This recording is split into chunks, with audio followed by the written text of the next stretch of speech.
Eu sou Ramon, sou professor lá em Brasília, atuo na área de educação há 18 anos, atualmente sou aluno de pós-graduação da Universidade de Brasília, onde trabalho com polímeros, nanomateriais e dopagem desses nanomateriais poliméricos, né? Então hoje eu vou apresentar um projetinho que a gente desenvolveu lá na nossa escola, onde a gente vai estar falando um pouquinho da união entre tecnologia e as diversas áreas da ciência. E nesse projeto a gente está envolvendo o uso da robótica e as ciências exatas e da natureza. Então eu vou trazer um pouquinho aí, eu sou professor de química e, enfim, vamos lá. Como é que surgiu esse projeto? O projeto surgiu da necessidade que a gente tem de hoje estar aproximando da realidade dos alunos a tecnologia e o quanto que a ciência é importante para o desenvolvimento dessa tecnologia, mostrar para eles o quanto que isso está presente no dia a dia deles, adequando assim o padrão educacional aos padrões da reforma da nova BNCC, né? Então, vamos lá. O que a BNCC sugere? A BNCC sugere que nós, professores, aproximemos o conhecimento acadêmico que nós passamos para a meninada em sala de aula da realidade dele. É muito comum, quem é professor, não sei se tem algum professor aqui, mas é muito comum ouvir dos alunos, e isso está se tornando cada vez mais comum hoje, a seguinte pergunta: professor, para que eu vou utilizar isso aí que você está falando? E embora na nossa cabeça isso faça todo sentido, porque quando a gente fala, por exemplo, sobre processo de desdobramento de misturas em sala de aula, faz todo sentido quando eu estou preparando um cafezinho em casa, aplicar aquele processo ali e fazer a ligação do que eu estou trabalhando ali com aquele meio. Mas às vezes na cabeça do aluno não é assim. E a tecnologia está muito mais presente na vida dele. Então aproximar a ciência, em especial a química que eu vou trabalhar aqui, né, vou falar aqui hoje, da tecnologia, ajuda o nosso aluno a ligar esses dois campos e observar que o que a gente está ali trabalhando com ele tem aplicações diversas, né, no dia a dia dele aí.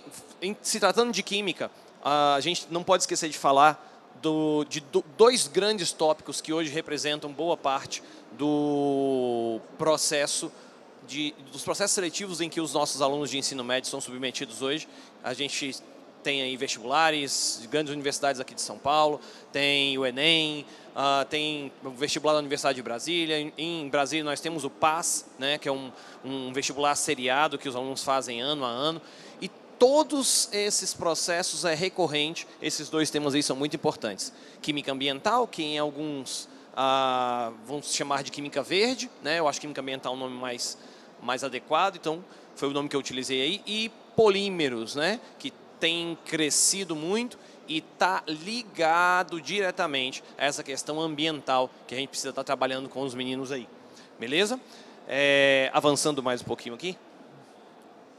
Essa daqui é a plataforma que a gente montou envolvendo eletrônica. E o princípio de funcionamento dela, da plataforma, é simples.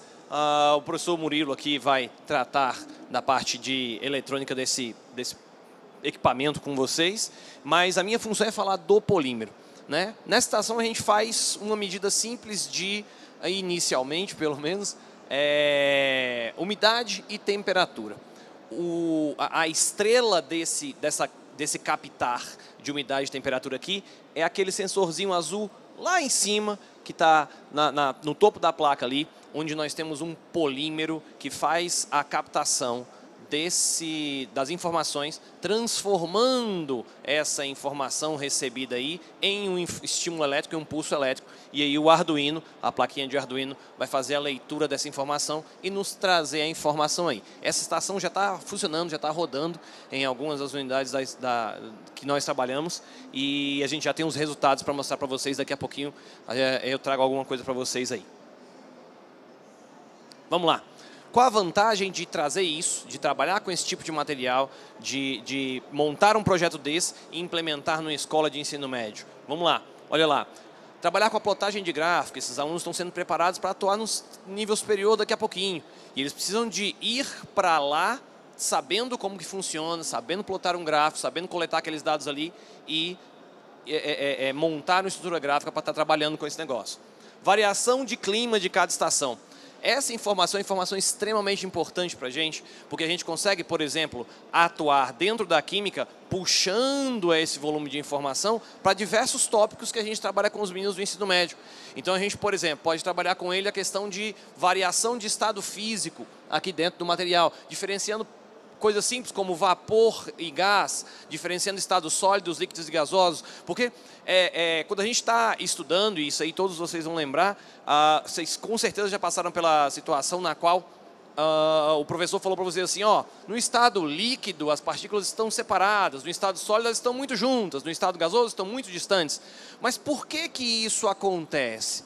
E aí a gente entra com a parte de cinética de partícula, com a parte de energia de material, para estar trabalhando tudo dentro desse tema simples que é o clima da região, né? Como que aquele clima está funcionando ali.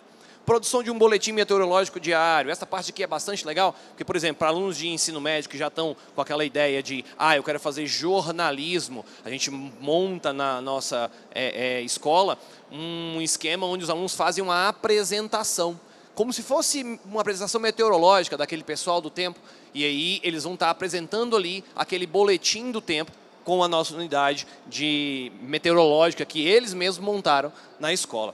Comparação entre a leitura das escolas. Nós trabalhamos numa rede e tem várias unidades dessa rede espalhadas aí pelo Brasil, e aí a gente monta essas estações de tratamento em locais diferentes e os alunos vão comparar a recepção. No caso de uma cidade ou cidades próximas onde nós temos duas escolas, dá para comparar a variação de clima ali entre cidades bem próximas para poder ter uma precisão mais legal em relação ao dado obtido. Interdisciplinaridade e multidisciplinaridade, eu comecei falando disso aqui. Hoje a gente engloba nesse projeto a robótica, química, física, biologia e matemática. Então nós temos aí as ciências exatas da natureza, mais robótica, todas englobadas, todas juntas trabalhando aí em conjunto nesse projetinho. A publicação de papers, que é a culminância desse projeto. Esse projeto nosso está rodando, então a ideia final dele, depois que tivermos aí o material pronto, é a publicação de papers já com os nossos alunos de ensino médio. Então eles vão sair dali com o primeiro paper deles publicado, né, a nossa ideia. A elaboração de banco de dados com registro online e físico, para que, por exemplo, o pai acompanhe de casa o que a estação meteorológica que o filho dele trabalhou está fazendo ali, né, além do armazenamento físico desse material, para que os alunos aprendam a fazer essas comparações gráficas. A adição de outros sensores, que é a segunda etapa do nosso projeto. Hoje o nosso projeto está rodando como um piloto, apenas fazendo medições de temperatura e umidade nas cidades, mas a ideia da gente é implementar nesse sistema, e aí o sistema eletrônico aceita todos os polímeros que estão ali naquele meio, todos os sensores poliméricos que vão atuar, medindo, por exemplo, radiação ultravioleta, medindo quantidade de monóxido de carbono, dióxido de carbono dissipado na atmosfera e a variação dessa quantidade em determinados meses do ano. Em meses onde é mais chuvoso, aumenta-se ou diminui o volume de determinado material. Em meses onde é mais seco, esse gás ou essa substância que a gente está tratando tem uma incidência maior na atmosfera, e a gente vai estar trabalhando com essa variação de sensores e introduzir o conceito de ciência para os meninos, né? Essa questão de estudo dos gases, estudo da matéria, que a gente vê aí trabalhando no ensino médio inteiro. Onde é que a química entra especificamente nessa questão? Pessoal, eu trabalho hoje com a produção de polímeros, nanopartículas poliméricas e a dopagem disso em laboratório.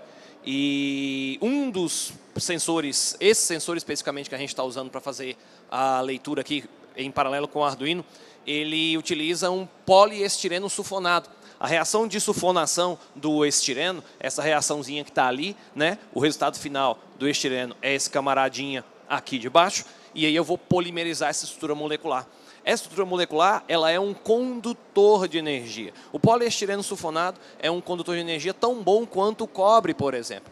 Não foi o primeiro polímero que surgiu, né? O primeiro polímero que a gente tem aí plástico é a polianilina, foi em 1970, foi o primeiro polímero que surgiu, mas a condutibilidade dela era muito baixa. Quando eu falo de polímero com qualquer pessoa hoje, a primeira coisa que vem à tua cabeça é um plástico, né? E aí a ideia que a gente tinha até essa época é que o material ele era um isolante ou um péssimo condutor de energia. Hoje a gente tem polímeros substituindo diversos materiais metálicos. As telas dos celulares, notebooks, são todas feitas de material de caráter polimérico. Polímeros que são condutores de material. O conduzir energia, ele ocorre por meio da dopagem desse material.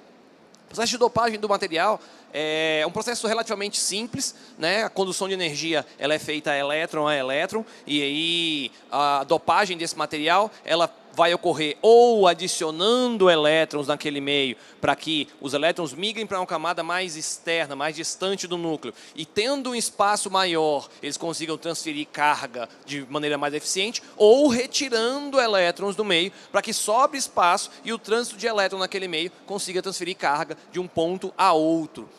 Isso nesses materiais poliméricos são moléculas gigantes, formadas por moléculas menorzinhas, né? O nome polímero sugere isso, né? São moléculas pequenas, são os monômeros, ou simplesmente meros, que são ligadas um ao outro repetidas vezes, formando uma partícula maior, uma macromolécula, que é o nosso polímero. Então, nessa estação, a gente trabalha especificamente com o poliestireno sulfonado, que é o polímero utilizado na capacitância daquele material ali, e vai fazer a medida de temperatura. Outros materiais que a gente utiliza nesse esquema eletrônico ali, vão utilizar outros polímeros. Mas polímero é e vai ser por muito tempo a partícula que vem substituindo diversos metais, diversos materiais aí, porque são materiais extremamente importantes devido ao baixo custo. Porque, por exemplo, se eu trabalho com metal, puxa, metal é um bom condutor de energia. Quase tudo, ou se não tudo que a gente tem na nossa casa,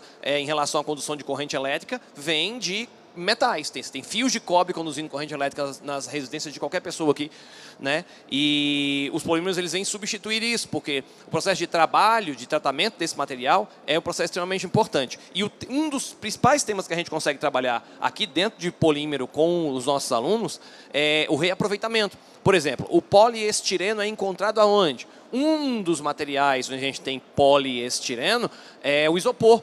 E o isopor, pegando aí o advento da pandemia que vivemos há pouco e tudo mais, aumentou-se o volume de descarte desse material de maneira gigantesca no planeta. E esse material ele demora anos para ser descartado. E aí é onde a gente consegue ligar química verde, o reaproveitamento desse material e a formação de diversas estruturas novas que vão estar atuando aí no meio para que a gente consiga formar materiais novos e minimizar o impacto ambiental que o descarte inadequado desse material tem. Beleza? Falando de polímeros, a gente tem aí, para atuar no nosso esquema do Arduino, polímeros condutimétricos, com sensores de condutimétrico, vão medir a condutância do material, sensores gravimétricos, eletroquímicos, sensores ópticos e diversos outros sensores, todos poliméricos, em que a gente vai estar trabalhando. É claro, cada um desses usa um polímero diferente, né, naquele sensorzinho, para poder captar diferentes tipos de material. Beleza? E os polímeros mais famosos que a gente tem utilizado nesses sensores são a polianilina, um dos mais antigos dos polímeros que a gente tem, polipirrol, poliestireno sulfonado, que nesse sensor de temperatura e umidade do ar é o utilizado. A gente tem o politiofeno e derivados dele, o PEDOT e o PTV, que são materiais extremamente importantes para a gente aí em relação à polimerização de materiais. Não? Finalizou? Só isso? Então...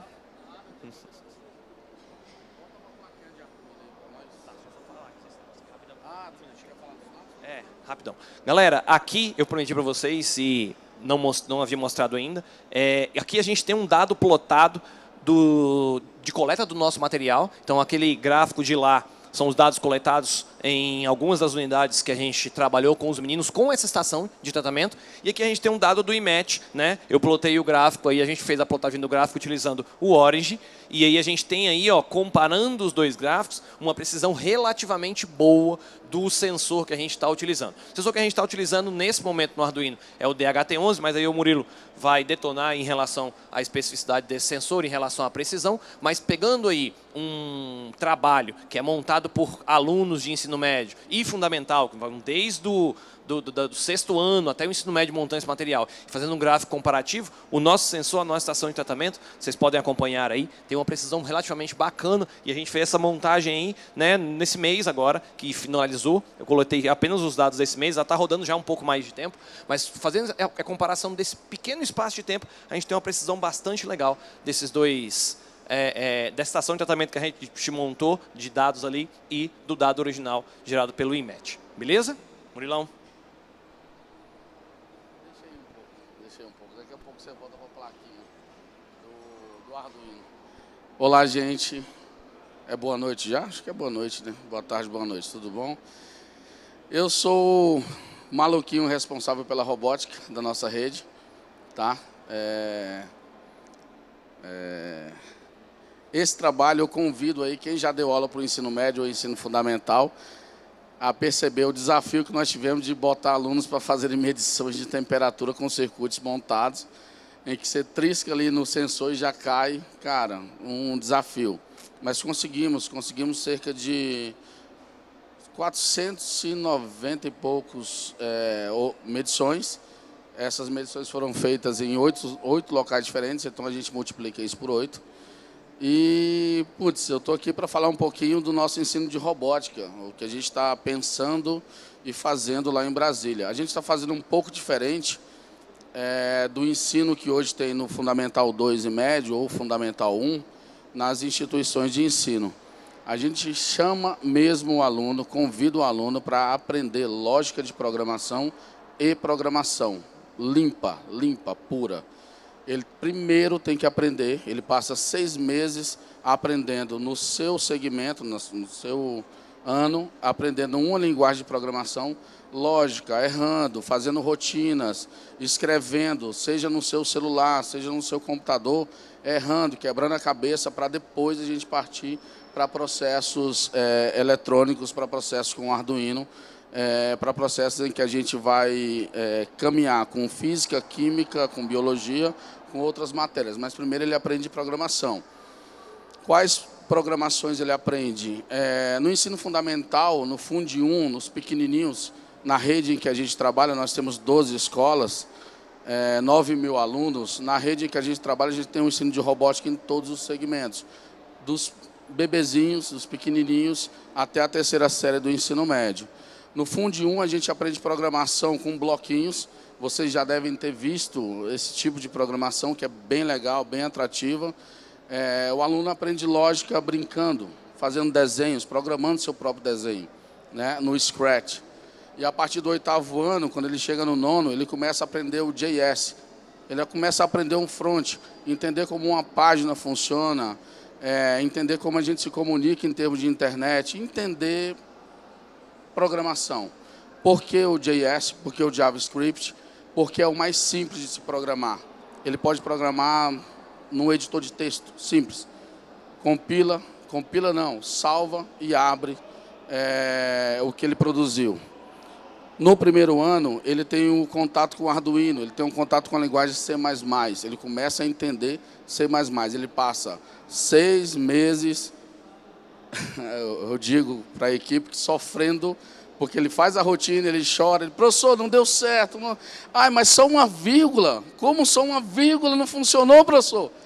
Calma, arruma a vírgula, roda e volta. Então, são 6 meses de decepção mesmo, sabe? Porque quando ele chega no circuito, ele já chorou o que ele tinha que chorar. Agora ele vai produzir no circuito, programação não é mais um problema para ele. E ele passa 3 anos programando.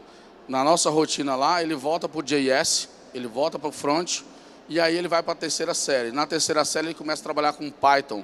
Ele vê gráficos em matemática, nós temos o nosso professor de matemática da cadeira lá, Leonardo. Hoje teremos uma palestra sobre matemática, que ele aprende a ler gráficos com Python. Ele produz o Python, desculpa, gente, estou nervoso. Ele produz o gráfico, ele plota o gráfico no Matplotlib. Quem trabalhar com Python deve estar entendendo o que eu estou falando. Ele plota o gráfico, ele escreve o nome dele, ele brinca, ele zoa com o gráfico, ele erra, ele chora, ele enche meu saco, mas ele está aprendendo. Linguagem de programação, ele está aprendendo a errar. Se ele for trabalhar com TI, ele vai passar diversos processos que ele iria chorar na faculdade, ele não vai mais. ele já está em outro nível de língua. Ele não vai trabalhar com TI, ele aprende lógica, ele aprende uma linguagem de programação e hoje já está em todas as profissões. Eu não preciso vender isso aqui, eu acho que seria uma bobagem. A gente trabalha com a Cisco também no segundo semestre, eles começam a entender como funciona o roteador, qual a frequência da onda que esse roteador joga. Ele cria um roteador, ele trabalha todos os aspectos de rede, entende como funciona a rede e começa a entender mais a sua própria tecnologia. Ele para de ser otário e de entrar em rede aberta nos lugares que ele chega. Acho que alguns entenderam o que eu falei. E esse é o nosso rolê no nosso ensino de tecnologia. Nossa robótica é diferente. A gente não fica com o robozinho para frente e para trás. A gente concatena com outras ciências. E essa é uma das ciências. Meu amigo Ramon, da Química. Temos o professor Alex, de Física também. A gente concatena. A gente vai falar de UV hoje. E, bom, tá. Vocês veem o que nós temos aqui, galera. Isso, boa. Os meninos entendem, aí passamos 6 meses programando, entendendo C++, entendendo a história da linguagem, que é uma linguagem velha, que é uma linguagem grande, que é uma linguagem chata. Eles passam por esse processo. Eu estou só vendo aqui, ó. Isso aqui deve ser de Python, que está assim. Ok, é isso mesmo, tá? É isso mesmo. Então, eles aprendem o que é um LCD, um segmento, né?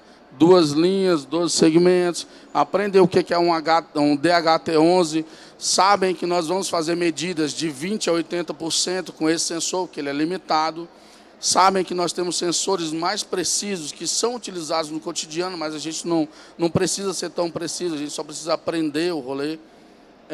Entendem o que é voltagem, amperagem de um circuito, que tipo de placa nós estamos utilizando, que é uma placa open source, saca? Entendem todo esse rolê, tanto da tecnologia e como isso é lido em outras matérias. Esse é um trabalho, medidor de temperatura que nós fizemos, concatenando com química.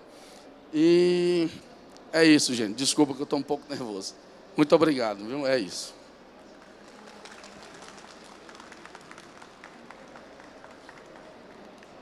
Se alguém tiver alguma pergunta para fazer, a gente está aqui à disposição para responder vocês.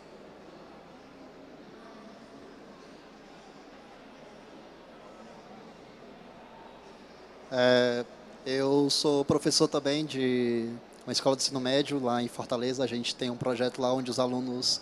Eu me identifiquei bastante, porque lá a gente só não começa do fundamental, começa do ensino médio, né? Então a gente ensina programação, robótica, design, a gente ensina TI para eles desde o primeiro ano.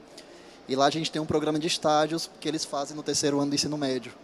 Eu queria saber se o projeto de vocês tem algo relacionado a essa parte também da empregabilidade.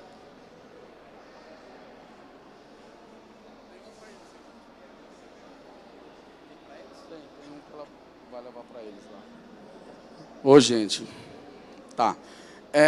Então, os nossos segundos e terceiros anos, a gente começa a bater muito esse papo de tecnologia, mercado de trabalho, como funciona, não tem como fugir disso.